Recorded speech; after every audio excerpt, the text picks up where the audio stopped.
Hi viewers, welcome to our channel. ప్రస్తుతం మనతో పాటు సీనియర్ జర్నలిస్ట్ దాము బాలస్ అన్నారు. వారితో మాట్లాడదాం.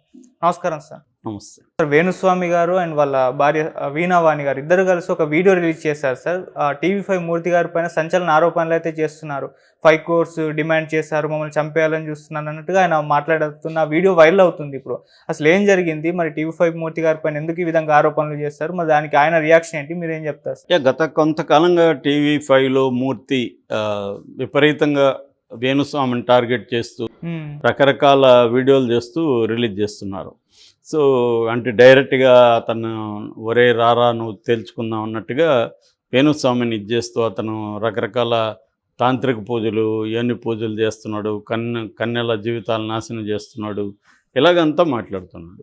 సో దీనికి మేబీ వేణుస్వామి ఇబ్బందుల్లో ఉన్నాడు.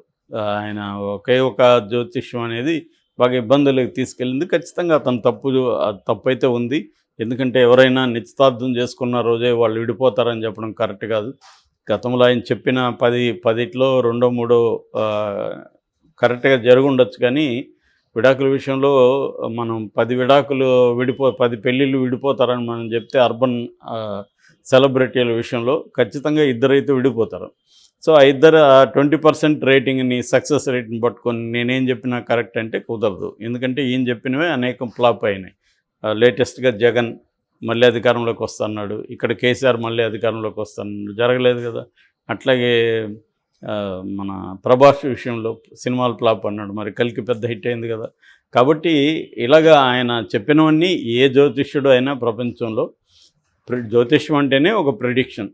ఆ ప్రెడిక్షన్లో నువ్వు గ్రహాలని ఇంకేదో కథలు చెప్తావు. గ్రహాలనే ఫిజికల్గా ఉన్నాయి. ఇవాళ గ్రహాలకి వెళ్తున్నారు మనుషులు. కొన్ని రోజులు పోతే గ్రహాల టూరిజం కొనసాగబోతుంది. ఆల్రెడీ ఎలాన్ మస్క్ లాంటి వాళ్ళు ఆ పనిలో ఉన్నారు. సో ఇంకా కూడా ఆ గ్రహాల వల్ల మనకి ఒక వ్యక్తికి ఉద్యోగం వస్తుందా లేదా, పలాని బుధుడు 12వ ఇంట్లో ఉంటే వీడికి ఉద్యోగం వస్తుంది, పలాని శుక్రుడు 4వ ఇంట్లో ఉంటే వీళ్ళు విడిపోతారు, ఇలా చెప్పడం అనేది ఖచ్చితంగా అది మూఢనమ్మకం తప్ప ఇంకేం కాదు. ఆ యాంగిల్లో జ్యోతిష్యం మూఢనమ్మకం. అయితే ప్రాక్టికల్గా చూసినప్పుడు జ్యోతిష్యంలో పాజిటివ్ అంశం ఏంటంటే ఒక సైకలాజికల్గా ఒక హోప్ని క్రియేట్ చేస్తుంది. ఆల్రెడీ సమస్యల్లో ఉన్న వాళ్ళకి ఒక హోప్ ఇస్తుంది. నీకు ఒక 6 నెలల్లోనో 1 ఇయర్లోనో నీ లైఫ్ బాగుపడుతుంది, శుక్రుడు ఇల్లు మారుతున్నాడు, శని ఇక్కడికి వస్తున్నాడు, కాబట్టి నీకు బాగుంటుందనే ఒక ఫాల్స్ హోపే అది. కానీ ఆ హోప్ని టెంపరీగా ఇస్తుంది. దానివల్ల ఒక్కోసారి ఫాల్స్ హోప్లు ఈ 6 నెలల్లో వాడికి వేరే విషయాల వల్ల మంచి జరగచ్చు, అట్లాడిస్తుంది. అంటే సైకాలజిస్టులు చేసే పని ఒక్కోసారి జ్యోతిష్యం చేస్తుంది. రెండోది, మన లైవ్స్లోనే విపరీతమైన అన్సర్టెనిటీ ఉంటుంది. ఎవరికి ఉద్యోగాలు ఎప్పుడు వస్తాయో, ఎవరు ఎప్పుడు హార్ట్ అటాక్తో చనిపోతారో, ఎవరు ఎప్పుడు విడిపోతారో, ఇలాగా అంటే వ్యక్తిగత జీవితం, కెరియరు, తర్వాత ఇతర విషయాలు, ఆరోగ్యము, ఇవన్నీ కూడా అనిశ్చితతో కూడుకుంది. కాబట్టి ప్రతి ఒక్కరికి తెలుసుకుందాం అనే ఒక మన పరిస్థితి ఏంటి, మన లైఫ్ ఎలా ఉంటుందో తెలుసుకుందాం అన్నది అందరికి అనిపిస్తుంది. అందుకని చిలక జ్యోతిష్యుడు కూడా సరదాగా వెళ్ళి చెప్పించుకుంటారు. పెద్ద నమ్మకపోయినా చిలక అనేది చూద్దాం సరదాగానే. సో ఈ ఒక క్యూరియాసిటీ ఒకటి ఆదుర్ద ఒకటి, వీటి వల్ల జ్యోతిష్యానికి ఇప్పటికీ డిమాండ్ ఉంది. దీన్ని మార్కెటింగ్ ఇప్పుడు ఈ మధ్య వచ్చిన సోషల్ మీడియా ఇవన్నీ టెక్నాలజీ ద్వారా బాగా మార్కెటింగ్ చేస్తున్నారు. జ్యోతిష్యానికి ఇంకా పెరుగుతుంది భక్తి విపరీతంగా. ఆయన ఎవరో చెప్పినట్టు డ్రైనేజీ స్కీమ్ లేక డేంజర్గా మారుతుందని గజ్జల మల్లారెడ్డి ఎప్పుడో రాశాడు, ఇది భక్తి గురించి. అది ఇప్పుడు ఇంకా కరెక్ట్, ఆయన ఇప్పుడు ఉంటే ఇంకా బాగా రాసేవడం. సో అలాగా భక్తి అనేది డేంజర్గా మారిపోయి ఈ జ్యోతిష్యం అనేది ఇదిగా మారిపోయింది. సో దీంట్లో వేణుస్వామి ఏం చేస్తున్నాడు, తను సెలబ్రిటీల జ్యోతిష్యం ఎవరు అడగట్లేదు. ఆయన నాగార్జున అడిగాడా నా జ్యోతిష్యం చెప్పని, అడగకుండా ఈయన ఎందుకు చెప్తున్నాడంటే ఇది ఒక మార్కెటింగ్. తాను ప్రమోట్ చేసుకోవడం కోసం సెలబ్రిటీలు చెప్పడం అనేది ఒక మార్కెటింగ్. ఫస్ట్లో నేను ఎప్పుడో లాంగ్ బ్యాక్ ఈయన పేరు విన్నాను. అప్పుడు ఏంటంటే vibration of the cinema titles అనేది చెప్పేవాడు ఈయన.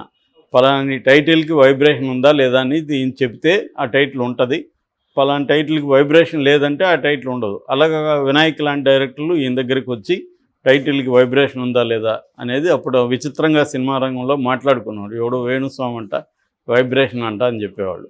అలాగా ఫస్ట్ ఈయన అట్లా వచ్చాడు. ఎందుకంటే ఈయనకి టీనేజ్ నుంచి కూడా సినిమా ఇండస్ట్రీలో సంబంధాలు ఉన్నాయి. వాళ్ళ వాళ్ళ సినిమా వాళ్ళ పూజల్లో పాల్గొనడం, చిన్న చిన్న వేషాలు వేయడం, పూజారి వేషాలు ఇట్లాంటివి ఆయనతో ఉన్నాయి కాబట్టి ఆ సర్కిల్ని ఉపయోగించుకొని తను కొద్దిగా ఆంటర్‌ప్రెన్యూర్‌షిప్ ఉంది ఆయనకి. అంటే వ్యాపారాలు, రియల్ ఎస్టేటు, పబ్ ఉంది. సో వీటి డెవలప్‌మెంట్‌కి తనకి పరిచయాలు ఇంపార్టెంటు. సో ఆ పరిచయాలు ఈ సర్కిల్ పెంచుకోవడం దీనంతా చేసుకుంటూ వచ్చాడు. మీడియాని ఎలా మేనేజ్ చేయాలో ఆయనకి అర్థమైంది. ఇలాగా ఆయన పాపులర్ అయ్యాడు. నిజానికి చాలామంది వేణుస్వామి కంటే కూడా జ్యోతిష్యంలో చాలా సక్సెస్ అయిన వాళ్ళు ఉన్నారు. ఈయన జ్యోతిష్యంలో కంటే కూడా దీన్ని పరిచయాలను ఉపయోగించుకొని తన రియల్ ఎస్టేట్ అండ్ పబ్బు ఈ రెండింటిని సక్సెస్ఫుల్గా చేస్తున్నాడు. వాళ్ళ ఆయన శ్రీమతి ఆమె కూడా వీణా శ్రీవాణి ఆమె కూడా సక్సెస్ వీణా దీంట్లో. ఇలాగా వాళ్ళ ఇద్దరి కెరియర్స్ వ్యాపారాలు దీనివల్ల పెరిగింది. అంతవరకు ఓకే, కానీ దీనివల్ల ఏమవుతుంది, అవతల వాళ్ళు ఎఫెక్ట్ అవుతున్నారు. పెళ్లి చేసుకోబోయే వాళ్ళు విడిపోతారని చెప్పడం, పెళ్లి చేసుకోకుండా విడిపోతారు, ఖచ్చితంగా వాళ్ళ లైవ్స్ అఫెక్ట్ అవుతాయి, చుట్టూ ఉన్న వాళ్ళు అడుగుతారు. అది వేణుస్వామి క్రాస్ చేశాడు. దీన్ని ఒక లైన్ని క్రాస్ చేయకూడదు, ఆ లైన్ని ఆయన క్రాస్ చేశాడు. సో అంతవరకు వేణుస్వామి ప్రాబ్లం ఉంది. అయితే ఇక్కడ టీవీ5 మూర్తికి సంబంధించి వేణుస్వామి ఇప్పుడు ఏం చెప్తున్నాడంటే, గత 17-18 నెలలుగా నన్ను వేధిస్తున్నాడు.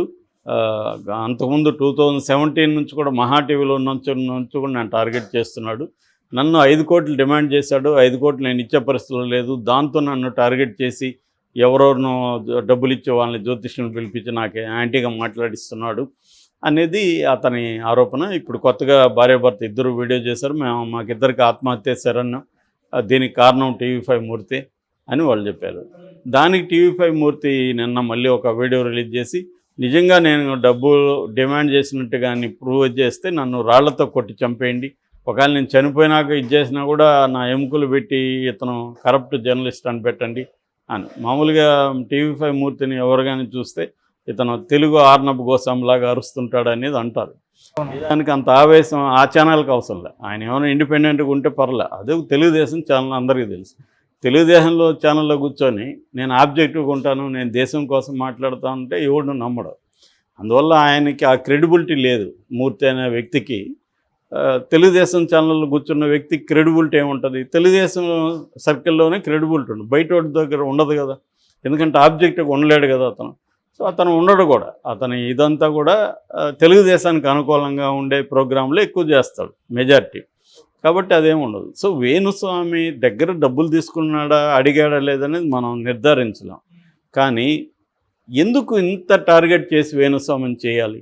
వేణుస్వామి తప్పు చేశాడు, ఒకసారి 2 సార్లు చెప్పాము, అయిపోతుంది కదా. ఇప్పుడు మన ఛానల్లో కూడా నేను కూడా చెప్పాను, వేణుస్వామి చెప్పింది కరెక్ట్గా. అంత మాత్రం అదే పని పట్టుకొని వేణుస్వామి మీద రోజు ఫోకస్ చేసి వీడియోలు చేయాల్సిన అవసరం మూర్తికి ఏంటి? దానివల్ల ఆయన ఏ రకమైన సమాధానం ఉద్ధరిస్తున్నాడు? మళ్ళీ ఆయన జ్యోతిష్యులనే కదా పెట్టుకుంటున్నాడు. వాళ్ళ జ్యోతిష్యం కరెక్టా? సో వేణుస్వామి తప్పైతే వీళ్ళతో కూడా తప్పే కదా. ఈ జ్యోతిష్యుల మధ్య కూడా ఏంటంటే ప్రొఫెషనల్ రైవలరీ ఉంటుంది. అంటే ఇతను బాగా పాపులర్ అయిపోతున్నాడని మన దగ్గరకు కూడా వచ్చే వాళ్ళని చూస్తుంటా కదా, సార్ వేణుస్వామి వాడికి ఏం తెలియదు సార్ జ్యోతిష్యం అని చెప్తుంటారు. సార్ మనం ఊరుకుంటాం. సో అలాగే ప్రొఫెషనల్ రైవలరీ ఉంటుంది తప్ప ఒక జ్యోతిష్యుడు గ్రేట్, ఇంకో జ్యోతిష్యుడు వీక్, అవేమి ఉండదు. జ్యోతిష్యమే నేను ఇంతకుముందు చెప్పినట్టు బుల్షిట్. అదే ఒక ప్రెడిక్షన్ తప్ప అంతకంటే ఏమి లేదు. మళ్ళీ దాంట్లో ఒకడేదో పెద్ద పుడింగి, ఇంకొక అతను ఇది అని చెప్పడం వేస్ట్. రెండోది, అతను ఓపెన్గా వామాచార పద్ధతిలో, తాంత్రిక పద్ధతుల్లో నేను పూజలు చేస్తాను, మందు పెడతాను ఇవన్నీ చెప్తున్నాడు. దాన్ని తీసుకెళ్ళి తను యోని పూజ చూసాడా, మూర్తి చూసాడా యోనికి పూజలు చేసేది? సో ఇలాగ అతన్ని భ్రష్టు పట్టించే కార్యక్రమం అయితే చేస్తున్నాడు. ఎందుకు చేస్తున్నాడో మరి ఆయన చెప్పాలి. సమాజ ఉద్ధరణ అయితే అది కాదు. Okay sir. ఎందుకంటే సమాజ ఉద్ధరణ అయినప్పుడు నువ్వు కంప్లీట్గా జ్యోతిష్యానికి యాంటీ ఉండాలి. వాళ్ళ ఛానల్లోనే బోల్డ్ అవన్నీ జరుగుతుంటాయి ఒక పక్క. రెండోది, జర్నలిస్టులు పోయి ఈయన మీద కంప్లైంట్ చేయడం కూడా విచిత్రమే. ఎందుకంటే ఇవాళ జర్నలిజమే వేణుస్వామి కంటే 100 రెట్లు డేంజరస్గా జర్నలిజం ఉంది ఇవాళ. అలాంటిది మళ్ళీ ఆ టీవీ5లో పనిచేసే జర్నలిస్టులు వాళ్ళు కలిసి వెళ్ళి మహిళా కమిషన్కి వేణుస్వామి ఒక్కడే సమాజాన్ని నాశనం చేసేస్తున్నట్టు. మరి ఆమె అడిగిన దాంట్లో లాజికల్ పాయింట్ ఉంది. వాళ్ళ వైఫ్ అంటే జర్నలిస్టులు మాత్రం ఒకదాని. ఇప్పుడు మనం చూస్తున్నాం కదా, ఆ అమ్మాయి ఎవరు, లావణ్య, వాళ్ళ విషయాన్ని ఎలా పట్టుకున్నారు. అంతకుముందు శాంతి విషయాన్ని